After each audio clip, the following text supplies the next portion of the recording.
Unnao rape case में सजा याफ्ता कुलदीप सेंगर को सुप्रीम कोर्ट से बड़ा झटका लगा है। सुप्रीम कोर्ट ने पूर्व विधायक कुलदीप सेंगर को राहत देने वाले दिल्ली हाई कोर्ट के फैसले पर स्टे लगा दी है। कोर्ट ने यह भी कहा कि आरोप गंभीर है, इस अपराधी को किसी भी मामले में जमानत नहीं मिलनी चाहिए।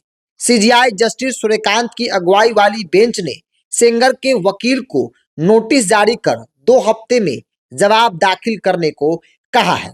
सुप्रीम कोर्ट ने इस मामले में अगली सुनवाई अब 4 हफ्ते बाद होगी। सुप्रीम कोर्ट ने सुनवाई की शुरुआत में ही यह साफ कर दिया कि हम फिलहाल हाई कोर्ट के आदेश पर रोक लगाने के पक्ष में हैं और बहस सिर्फ स्टे के मुद्दे पर ही होगी। कोर्ट ने कहा कि सेंगर दूसरे मामले में जेल में बंद है, स्थिति अजीब है।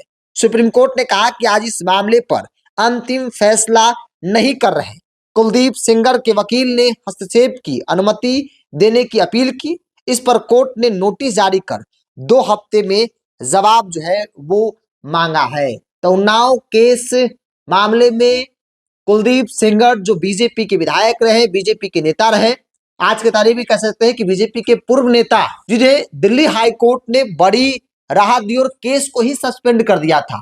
मामला सुप्रीम कोर्ट पहुंचा चुकी जो पीड़िता है वो पूरी तरीके से उन्हें लगा कि भाई मेरे साथ अन्याय हो रहा है और लोग धरने पर बैठ गए थे, जिसकी तमाम तस्वीरें आप लोगों ने देखी। सियासी तौर पर भी खूब हल्ला बोल हुआ। तमाम विपक्ष की पार्टियों ने इस मुद्दे को उठाया कि क्या बीजेपी के शासन में एक पीड़िता को, एक महिला को न्याय नहीं मिलेगा क्या? रेप के आरोपी को इस तरीके से कोर्ट जो है केस को खारिज कर दे, किसी ने उम्मीद नहीं किया था। हालांकि कहते हैं ना कि न्याय के मंदिर में न्याय जरूर मिलता है, थोड़ा लेट जरूर हुआ, लेकिन आज की तारीख में उस परिवार को ऐसा लग रहा है कि पूर्ण तरीके से उन्हें जो है वो न्याय मिलेगा।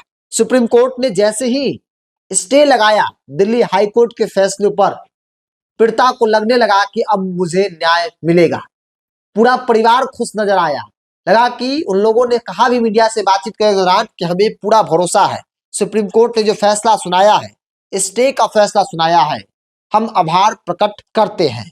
तो उन्नाव रेप केस मामले में क्योंकि यूट्यूब है तो जाहिर तौर पर कुछ शब्दों से हमें परहेज भी करना होता है।